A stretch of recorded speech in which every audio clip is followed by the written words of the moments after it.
Selamat datang pada mata kuliah Gender dan Pembangunan KPM 332 dari Departemen Sains Komunikasi dan Pengembangan Masyarakat, Fakultas Ekologi Manusia, IPB University. Kita akan membahas pokok bahasan 11, Gender dan Lingkungan, disampaikan oleh Ekawati Sriwahyuni.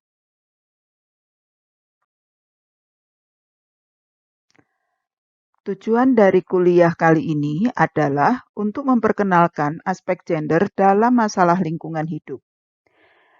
Jika tertarik untuk melakukan penelitian tentang gender dan lingkungan hidup, dapat menggunakan alat analisis yang telah dipelajari, yaitu kerangka Harvard, Moser, atau livelihood, tergantung apakah tujuan dari penelitian. Ada 3 subpokok bahasan. Yang pertama, pengantar, kemudian kita belajar tentang program pembangunan lingkungan, dan kemudian yang ketiga, perempuan pejuang lingkungan. Kita mulai dengan pengantar kuliah ini. Peningkatan jumlah penduduk dan perubahan pola konsumsi telah mengakibatkan penurunan kapasitas sumber daya alam yang ditunjukkan oleh perubahan kondisi lingkungan hidup. Perubahan lingkungan hidup akan mempengaruhi laki-laki dan perempuan secara berbeda karena pengalaman dan kebutuhan mereka yang berbeda. Pada umumnya, perempuan, apalagi yang miskin dan penghidupannya tergantung sumber daya alam, akan mengalami kesulitan lebih besar jika lingkungan hidup rusak daripada kelompok yang lain. Lembaga Lingkungan PBB, UNEP, menyatakan bahwa kesetaraan gender dan pemberdayaan perempuan merupakan prioritas yang memotong silang atau cross-cutting semua aspek program pembangunan lingkungan. Perhatian terhadap gender dan lingkungan sangat krusial untuk memaksimalkan kemampuan kita untuk mencapai masa depan yang berkelanjutan dan adil. Laki-laki dan perempuan harus bekerja sama untuk menghadapi tantangan lingkungan yang akan kita hadapi. Perubahan lingkungan hidup terjadi akibat penurunan keanekaragaman hayati, perubahan iklim, desertifikasi, bencana alam, dan pengembangan energi. Dalam 50 tahun terakhir, kerusakan lingkungan menjadi lebih cepat dari bagian waktu sebelumnya. Sekarang kita masuk pada sub pokok bahasan 2, yaitu mengenal program pembangunan lingkungan. Perubahan iklim merupakan masalah lingkungan yang ditunjukkan oleh kejadian bencana alam dan turunnya kualitas dan kuantitas sumber daya alam, sehingga mempengaruhi kehidupan dan penghidupan manusia secara global, walau secara berbeda-beda. Pemanasan global terjadi karena tingginya emisi gas rumah kaca karena aktivitas manusia yang bermula dari deforestasi, apakah untuk pertanian, pemukiman, pengembangan industri atau infrastruktur yang kemudian berakibat pada menurunnya biodiversity, menyebabkan banjir, tanah longsor, atau kekeringan. Dampak dari bencana alam itu juga berbeda bagi perempuan dan laki-laki. Salah satu program pembangunan lingkungan adalah program untuk mitigasi perubahan iklim, yaitu REDD+, yang dijelaskan kemudian dan sampai mana perspektif gender telah diintegrasikan. Perubahan teknologi telah mempengaruhi gaya hidup termasuk produksi sampahnya. Sampah plastik dalam berbagai bentuk secara nyata telah mencemari sumber daya alam, tanah, dan air. Penjelasan hubungan antara gender dan pengelolaan sampah telah dilaksanakan dalam satu proyek UNEP di Bhutan, Mongolia, dan Nepal.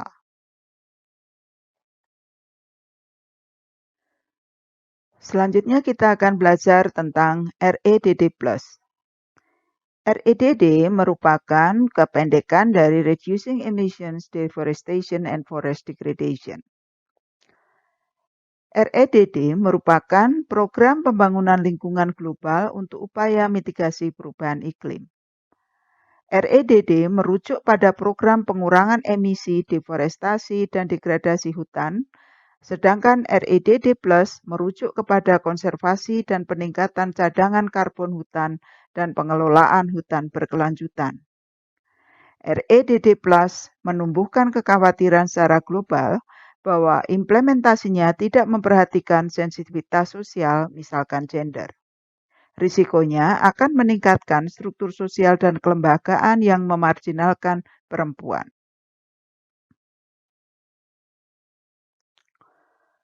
Di Indonesia, kebijakan dan strategi REDD+ masuk dalam Stranas 2012 yang berkomitmen untuk mengintegrasikan gender di dalamnya.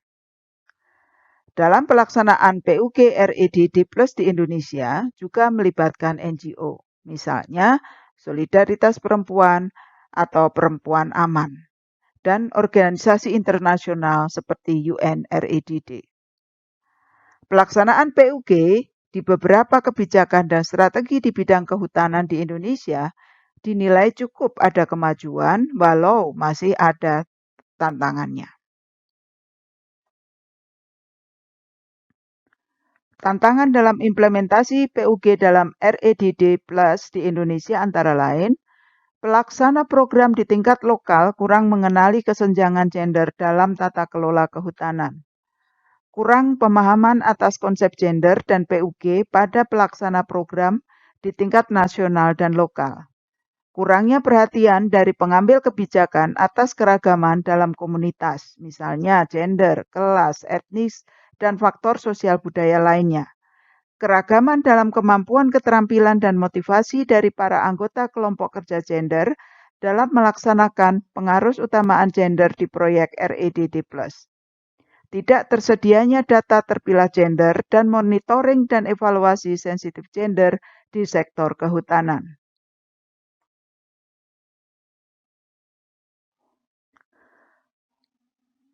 Proyek REDD+ di Indonesia adalah The Rimba Raya Project.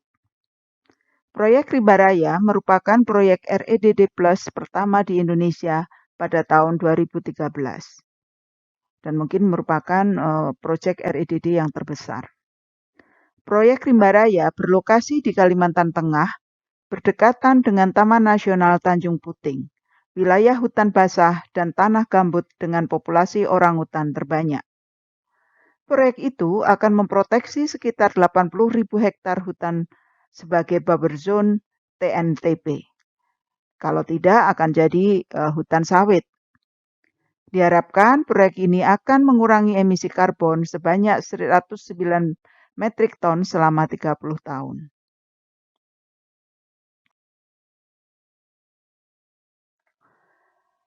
Selanjutnya kita akan membahas sedikit mengenai proyek pengelolaan limbah dan sampah.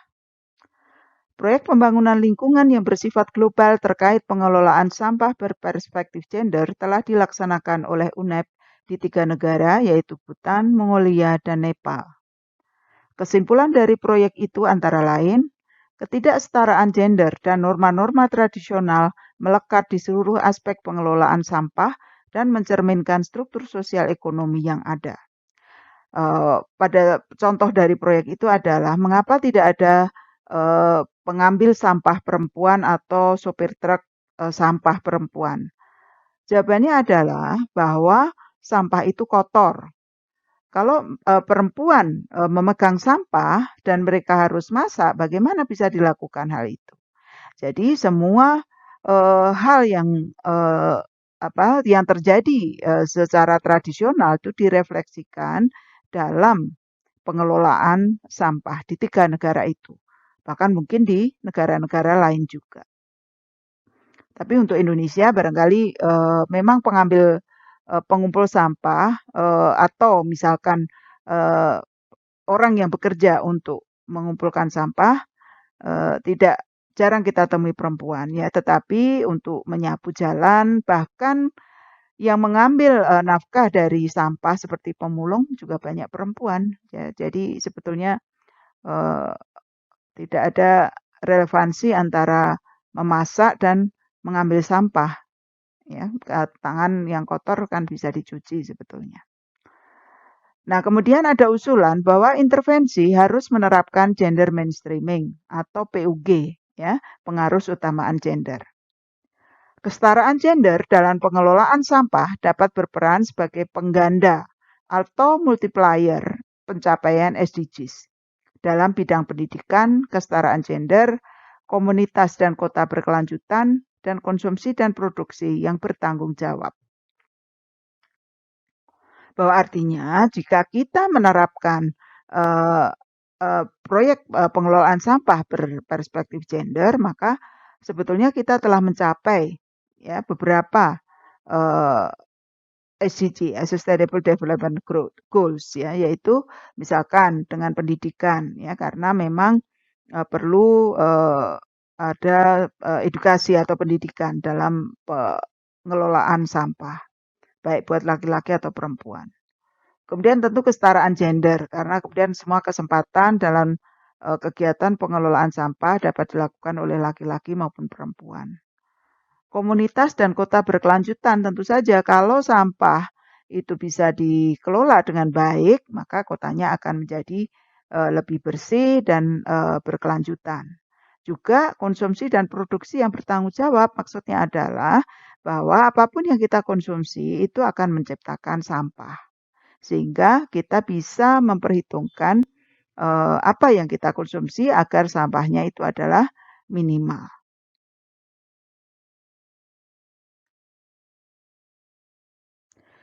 Baiklah, sampailah kita pada subbab ketiga, yaitu perempuan pejuang lingkungan. Sebelumnya telah dijelaskan bahwa program pembangunan terkait lingkungan didesain tanpa konsep responsif gender, sehingga kemudian perlu program pengarus utamaan gender atau PUG agar partisipasi dan pemanfaatan program menjadi setara gender.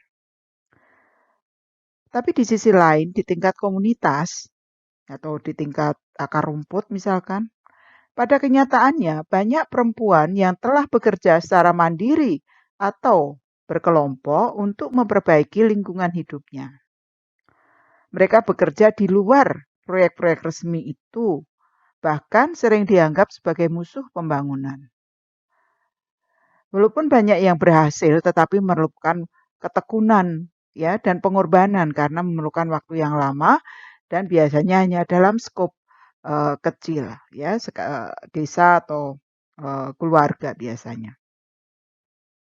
Tapi memang niat mereka adalah menyelamatkan kehidupan dan penghidupan bagi keluarga dan wilayahnya masing-masing. Namun demikian, apa yang dilakukan itu menjadi inspirasi banyak orang untuk melakukan hal yang sama di wilayahnya masing-masing. Berikut ini adalah beberapa perempuan penggiat lingkungan yang dianggap berhasil begitu ya. Tentu masih banyak yang lainnya ya, banyak sekali ya dari berbagai aspek kehidupan, baik di Indonesia maupun di luar Indonesia.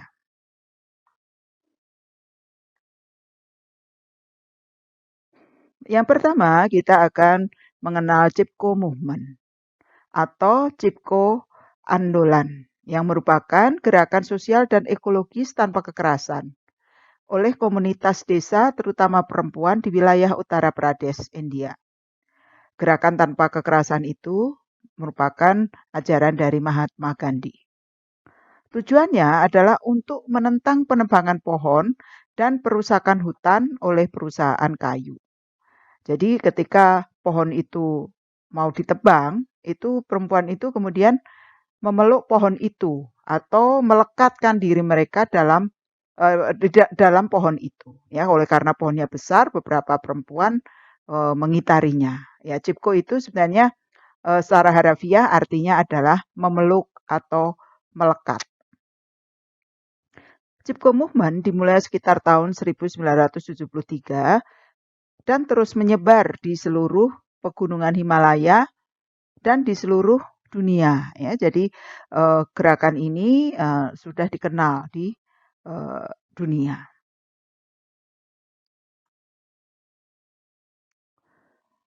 Berikutnya kita mengingat kembali dengan perjuangan petani perempuan Kendeng. Petani perempuan dari Pegunungan Kendeng menyemen kakinya sebagai simbol kekhawatiran kehidupan mereka akan terbelenggu oleh semen. Jika dibangun pabrik semen di desanya itu. Kita tahu bahwa Pegunungan Kendeng merupakan gunung kars, ya, artinya mengandung kapur, sehingga sangat ideal jika dijadikan sebagai bahan baku untuk industri semen. Tentu pembangunan pabrik semen akan dianggap akan membawa kebaikan karena akan membuka lapangan kerja ya bagi banyak orang. Tetapi tentu tidak bagi petani yang masih menggantungkan hidupnya dari lahan pertanian yang berada di sekitar kaki gunung Kendeng itu. Karena proses produksi semen itu akan merusak sumber air. Ya, di sana ada ratusan sumber air, ya. Dan jika itu rusak, tentu pertaniannya tidak akan bisa berjalan karena air itulah sumber dari pertanian. Dan tentu kehidupan akan berhenti jika airnya tidak ada. Pabrik semen itu juga akan mencemari lingkungan karena akan menggunakan batu bara sebagai sumber energi pabrik. Perjuangan para petani perempuan Kendeng itu ya cukup lama, beberapa tahun dan mungkin ada korban juga yang akhirnya mengetuk hati Pak Ganjar ya, Ganjar Pranowo sebagai Gubernur Jawa Tengah untuk menghentikan pembangunan pabrik semen di wilayah itu. Tapi juga tidak tahu apakah berhenti secara permanen ataukah sementara saja. Tetapi perjuangan para petani perempuan itu membawa hasil untuk sementara ini. Selanjutnya kita akan mengenal Mama Aleta Baun. Aleta Baun adalah pejuang lingkungan dari Desa Molo, Kabupaten Timor Tengah Selatan, Nusa Tenggara Timur yang berjuang dari tahun 98 untuk menutup tambang marmer. Tambang marmer itu telah merusak hutan dan menyebabkan tanah longsor dan mencemari air, yang merupakan sumber penghidupan dan juga telah menghilangkan bahan perwarna alam untuk menenun. Ya tadi karena hutannya rusak kan. Protes antara lain dilakukan bersama ratusan perempuan dengan menanam selama 2 bulan di perusahaan tambang. Ya, jadi Mama Alita itu bersama para perempuan di desanya itu mengambil alih atau menduduki perusahaan tambang marmer itu dengan cara menenun selama 2 bulan. Akhirnya tahun 2012 tambang ditutup, tetapi sampai sekarang perbaikan alam yang rusak itu masih terus diperjuangkan.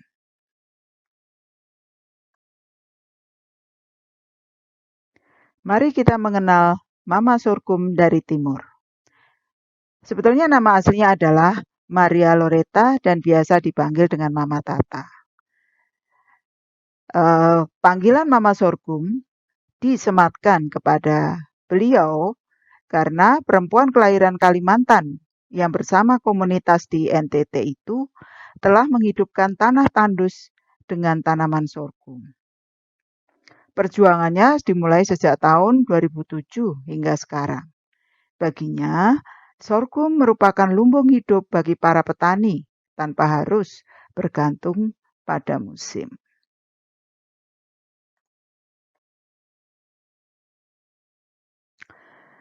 Setelah kita mengenal perempuan pejuang lingkungan dari timur, maka kita ke barat ya. Kita akan mengenal Nisa Wargadipura.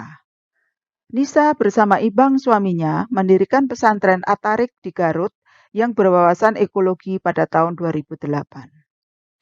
Selain mengaji, para santri itu juga diajarkan bertani organik dengan cara memelihara ekosistem alami dan keanekaragaman hayati atau menerapkan teknik LEISA, Low External Input for Sustainable Agriculture.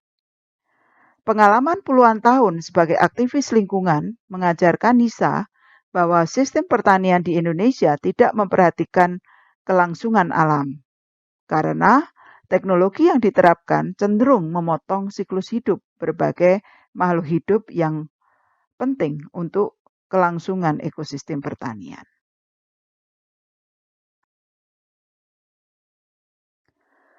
Kalau tadi kita mengenal pejuang perempuan ya di wilayah pedesaan yang berjuang untuk eh, kelanggengan pertanian ya dan pangan mereka, maka sekarang kita akan mengenal pejuang lingkungan perempuan di wilayah urban yang bekerja dengan sampah plastik ya. Namanya adalah Aisyah Odis yang berasal dari Nusa Tenggara Barat ya. Eh, Beliau juga sebenarnya nama aslinya adalah Siti Aisyah, merupakan perempuan penggiat lingkungan yang bekerja untuk mengelola sampah plastik di Nusa Tenggara Barat untuk menuju NTB Zero Waste ya. Aisyah mendirikan Bank Sampah NTB Mandiri pada tahun 2011 dengan dukungan dana CSR dari PT PLN Persero. Di samping bertujuan mengajari masyarakat memahami cara membuang sampah yang baik, Aisyah juga mengolah sampah plastik bersama anak-anak muda menjadi barang kerajinan tangan yang dapat dijual. Ya, bagi Aisyah, sampah itu tergantung sudut pandang dan bagaimana kita menerapkan atau menggunakan kreativitas kita untuk menjadikan barang tidak berguna itu menjadi barang-barang yang bernilai, jual yang cukup baik.